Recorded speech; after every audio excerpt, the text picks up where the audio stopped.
Hello, this is Victor Davis Hanson for the Daily Signal. I'd like to talk about the ongoing melodrama of what Barack Obama knew or did not know in his involvement with Russian collusion, the hoax that plagued the Donald Trump 2016 campaign, tried to undermine his transition in 2016 and 17, and ate up the first 22 months of his presidency in 2017 and 18, and was found to be completely bogus.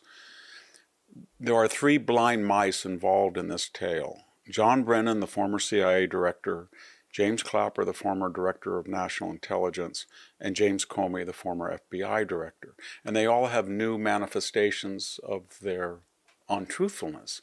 Let's start with John Brennan.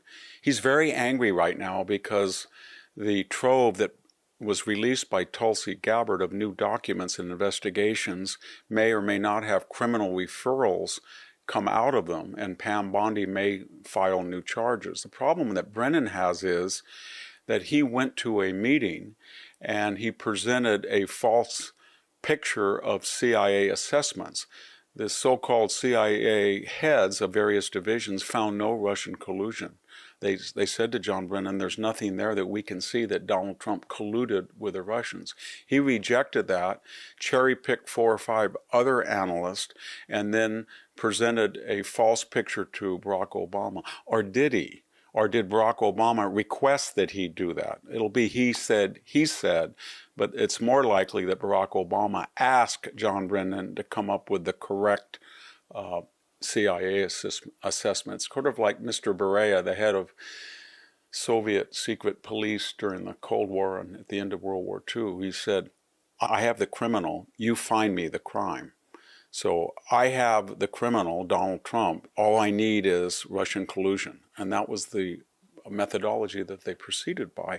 The problem with Brennan, though, is he, in the process of preparing this false assessment, he said again and again, both publicly but also under testimony, he didn't know anything about the Steele dossier.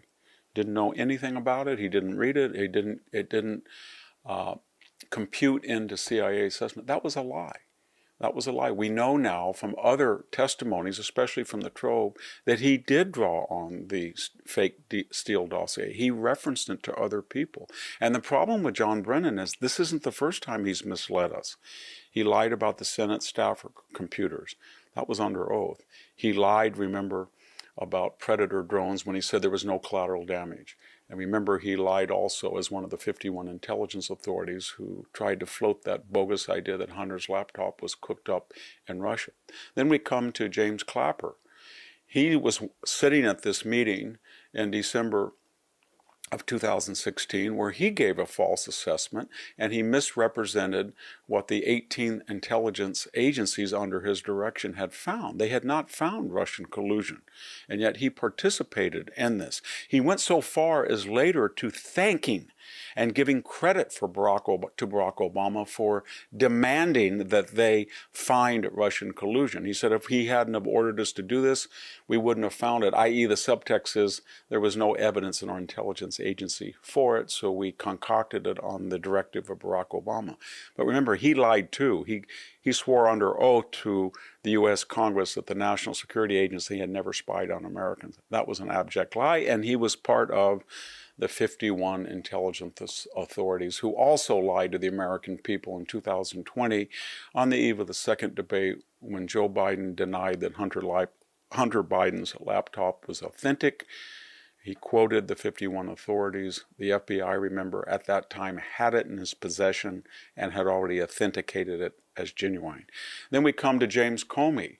He also says that he had really nothing to do with the Steele dossier. The fact is, he was completely acquainted with it. His FBI offered $1 million. They were so desperate to validate it. They said to Christopher Steele, just give us some proof. We can use this. We'll give you $1 million. He couldn't even come up with He couldn't even come up with the substantive arguments to corroborate his own dossier, so he didn't get the $1 million. More importantly, James Comey has a problem. He leaked on an FBI device a conversation he had memorialized to the New York Times via a third party. James Comey, remember, went before the House Oversight Committee, as I said earlier, and lied 245 times. If you say, I don't remember, I don't recall, I don't know. Can you imagine an FBI director with all that knowledge at his fingertips saying, I don't remember, I don't know about the most important investigation in recent history? Let's sum up these three blind mice. There's new evidence that Barack Obama asked intelligence and investigatory heads like John Brennan, like James Clapper, and James Comey to find me evidence that you haven't found yet so that we can continue the Russian collusion hoax after it was ineffective in the campaign. Hillary lost the election. Now we want to sabotage. This is the subtext of the transition and his presidency. You go back, we only have a few weeks left. I'm a lame duck president, and bring me the right assessments. And that's exactly what they did, and that's why they're terrified that new information is coming forth that suggests to the American people what they did and how they were culpable. Thank you very much. This is Victor Davis Hanson for the Daily Signal. 'Cause the flag still stands for freedom, and they can't take that away.